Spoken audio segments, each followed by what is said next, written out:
I'm chatting today with USA Today best-selling author Mary Lou Locke. She's a retired professor of US and women's history. Her novels travel in both directions, reaching back into historical fiction and forward into science fiction.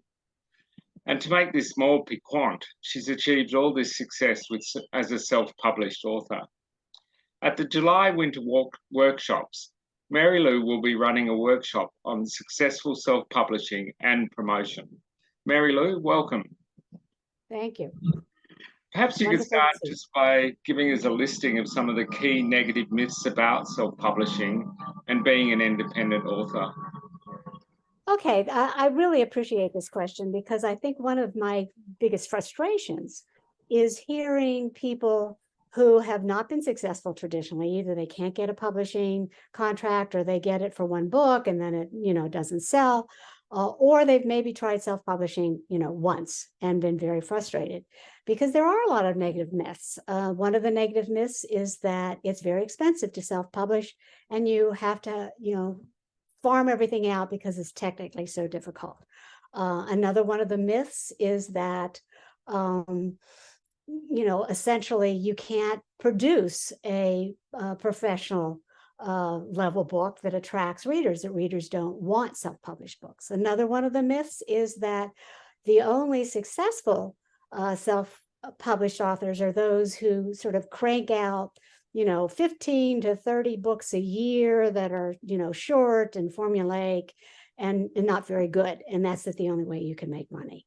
And another myth is that the only way you can be successful marketing is if you have a big publishing firm behind you. None of those things were true for me, and none of those things are true by and large for those authors I know who self-publish who do market their books, okay? Because that becomes a key, and that's one of the reasons in my workshop I'm really going to focus on that. But my own experience, for example, I started out self-publishing as I retired from being a professor. I knew how to do word processing. That was it. With a how-to book, $150 that I paid my cover designer, who has continued to be my cover designer, and $400 for a proofreader, I got my book out. None of my books have cost more than $1,000 to produce. And now there's all sorts of tools out there, which I will talk about, the workshop like Vellum and Atticus and distributors like Draft2Digital that make it even easier to make the interiors even more professional with little glyphs and drop caps and all those fun things, which I didn't do at the beginning, but I now do because I have the resources. So it doesn't cost me a lot. I didn't have to have a lot of technical knowledge. And I don't crank out books. Since I started in 2009, I have produced basically 13 full-length novels, another 5 novellas, and then 9 short stories. And that averages out to, over those 13 years, about 1 full-length novel and a short a year, because it takes me 2 or 3 months to do the research. And then it takes me another 8 or 9 months to write it. But those books sell. The second book in my series, and I always use that as an example, because the first book in my series is now a free first in series. So, sales revenue, it doesn't work. But the second book in my series, I have sold over 40,000 copies, and I have made $116,000 on that single book. And all the way along, each of my books, broke even because the expenses were not that high, even with more money plowed in to marketing with things like ads and stuff. And so I've always been able to make enough on one book or the books that are on sale so that I have plenty of money to do marketing and produce the next book. I've never had to go in the red. It's always been, and that's, generally true. For self-published authors. And I can give you a couple examples. There's been a survey that just came out by an organization called the Alliance for Independent Authors, and they surveyed 2,000 authors who identify themselves as independent authors. And their average salary per year was $80,000. Wow. My Fantastic. average salary over the 13 years, including the first couple of years where I wasn't selling huge amounts, has been $50,000 a year. And just for And it goes most up of and down, you know, I mean, COVID was not great for a year. And then I had a year where I didn't publish anything, but that's been the average.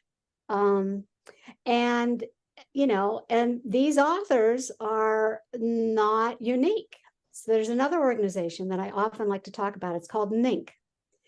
And it's a professional organization of professional novelists. And it's been around for a long time, and you have to have sold a certain number of books and published to even belong to it. 10 years ago, everybody who belonged to it were traditionally published. These were professional authors who were making a living, often in things like romances, but they were making a living. And most of those conventions that they went to were about the craft and how to get an agent or maintain an agent. It's now at least 2/3 either independent authors or what they call hybrid, meaning that they still have some traditionally published, but they've started supplementing that with independent, because the traditional publishing industry is contracting. It's harder to get a contract. It's harder to get a good advance unless you're part of that sort of small group. The most recent research says that only 14% of traditionally published books even break even.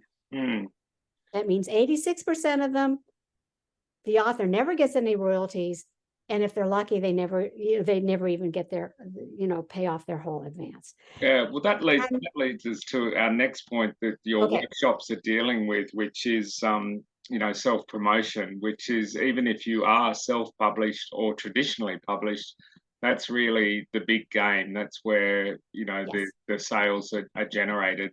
So maybe just tell us a little bit about some of the elements you'll look at in the workshop about self-promotion, which is open for everyone, traditional or self-published. And I think it's in some ways particularly important for for traditionally published, because I think many of them go into it and then get very disappointed because the sales don't come. And then if you don't get the sales, then you're probably not going to get another contract. Okay, there's some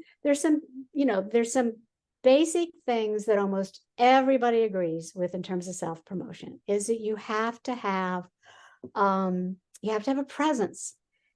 But it doesn't have to be wide. You don't have to be on Pinterest and Instagram and tweet all the time.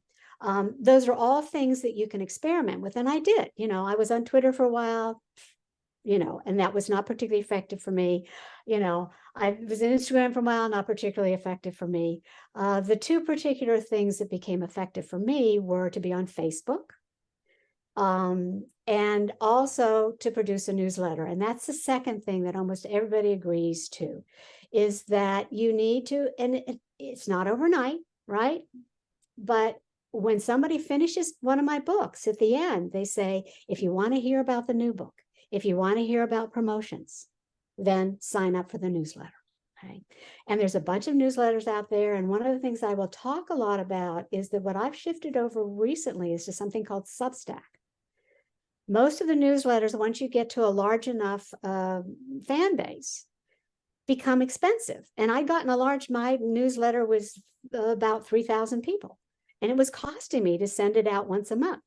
Well, I've moved it over to Substack, doesn't cost me anything. So I get to still send that monthly newsletter out saying, here's a promotion, here's a new book. And my open rates are better, it doesn't cost me anything. And therefore it doesn't eat into my, to my marketing budget. So Substack I'll talk about. Newsletters in general I'll talk about. And then there are the use of price. And this is one of the things that also has become very clear in terms of successful marketing. If nobody sees your book, they don't get a chance to say how wonderful the cover is, or how exciting the blurb is, or how many great reviews you have. They've got to see the book.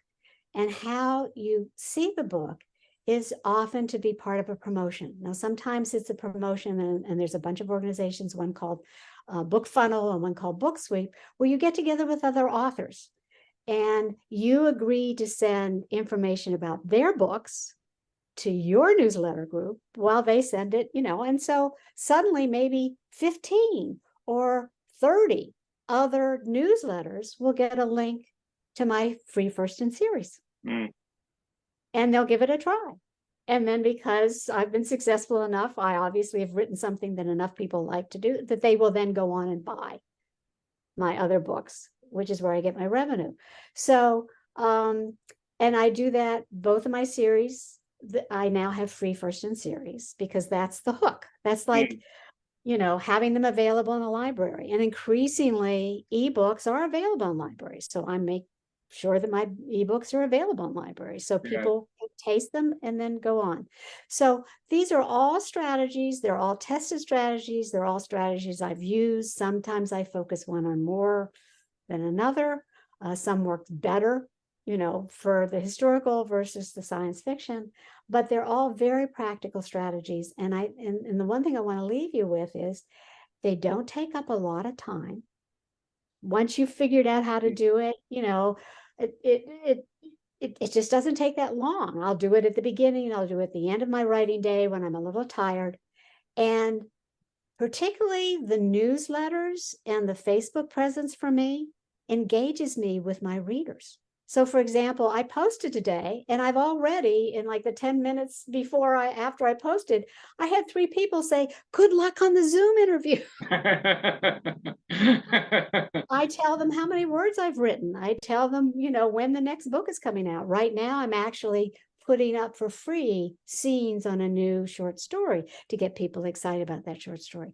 So that engagement with the reader also makes it a sustaining and enjoyable part of marketing, instead of the, oh no, I've got to market. Yeah. All right. Well, it sounds like you've whetted appetites, I think, for your workshop, and you've outlined some of the things you're going to cover, but I mean, your sales figures are eye-watering. So I'll look forward to the workshop, and thank you very much for your time today. Okay. Thanks for the interview. It was good to see you. Okay. Bye-bye.